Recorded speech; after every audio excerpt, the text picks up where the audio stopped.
இல்லை. நான் எப்போதும் சொல்கிறது இதுதான். எப்படி இருங்க எப்போவுமே, கொண்டாட்டம் உங்கள் பிறப்புரிமை. நீங்கள் ஏன் பிறந்தீர்கள் அப்படின்னு கேட்டால் சந்தோஷமாக இருக்கிறதுக்கு. அப்போது இதெல்லாம் நடக்கும் வாழ்க்கையில். பிறந்தது இயல்புனா சாவறதும் இயல்பு தான். போகிற பாதியில் துன்பம் வலி இயல்பு தான். இதெல்லாம் எப்படி சமாளிக்கணுன்னே தெரிஞ்சுக்கணும். அதை விட்டு அதை கூட போராடி யாரை எழுந்து நிற்கிறீங்க? உங்கள் வாழ்க்கையை எழுந்து, உங்கள் கொண்டாட்டத்தை எழுந்து நிற்கிறீங்க. பாவமாகுது. எதுக்காக உங்கள் கொண்டாட்டத்தை எடுக்கணும்? இல்லைங்க, சிரிச்சா அவருக்கு பிடிக்காதுன்றாங்க. யாருக்கே? வீட்டுக்காருக்கு பிடிக்காதான் சிரிச்சா? அவருக்கு பிடிக்கலாம், சிரிக்க வேணான்னு சொல்லுங்கள். இல்லை காது மொழி சொல்லு. நீங்கள் ஏன் சிரிக்க திணித்தீங்க? தப்பு யார்கிட்ட? சிரிக்கும் போது சிரிக்க வேண்டியது தானே. அவருக்கு பிடிக்கலைங்க. அவர் 2 சப்பாத்தி சாப்பிட்றாரு, நான் எப்படி 4வது சப்பாத்தி சாப்பிட்றது? அவர் வயிறு எம்துண்டு தான்.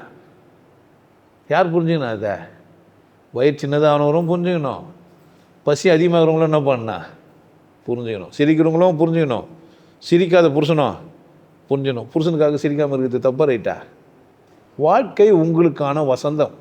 வாழ்க்கை உங்களுக்கான வசந்தம். மனித பிறவி என்பது உங்களுக்கு கொடுக்கப்பட்ட அழகான வரம். இங்கே தான் நீங்கள் பேசி கொஞ்சினா பண்ணலாம். என் கண், என் மூக்கு, என் பல்லு, என் ராசாதி யாரால முடியும்? எந்த நாய்கிட்ட போய் என் பல்லு, என் கண், என் மூக்குன்னு முடியும்? ஒவ்வொன்றும் அவ்வளோதான். நம்மளால என்ன பண்ண முடியா?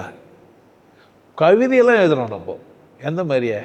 பின்னிய கூந்தல், கருநிறநாகம், பெண்மையின் இலக்கணம், இவளது தேகம். எப்படியெல்லாம் ரசிக்க முடியும்?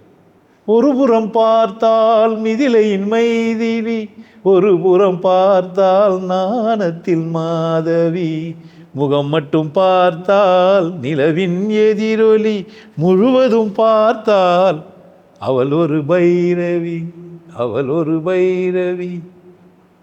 எப்படியே? ஓ, நீ சாமியார் ஆன்மீகம் தானே பேச வந்த, ஏன் ஒரு புறம் பார்க்குற? நான் இப்போ 4 புறமும் பார்ப்பேன். யார் இஷ்டம்? வீரர் ஒற்றுக்கொள்ள வாழ்றது போது மனம் மூடிச்சு. மனம் எப்போ மூடிச்சு? பித்தியார் அங்கீகாரம் கேட்கறது, பித்தியார் ஒத்துக்கணும்னு நினைக்கிறீங்கல்ல, அந்த மனம் என்ன ஆயிடுச்சு? முடிச்சு இன்பத்தை தூக்காது.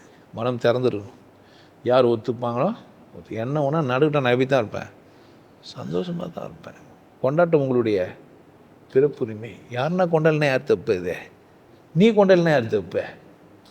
அவன் தப்பு உன் தப்பை ஏன் ஆக்குனேன்?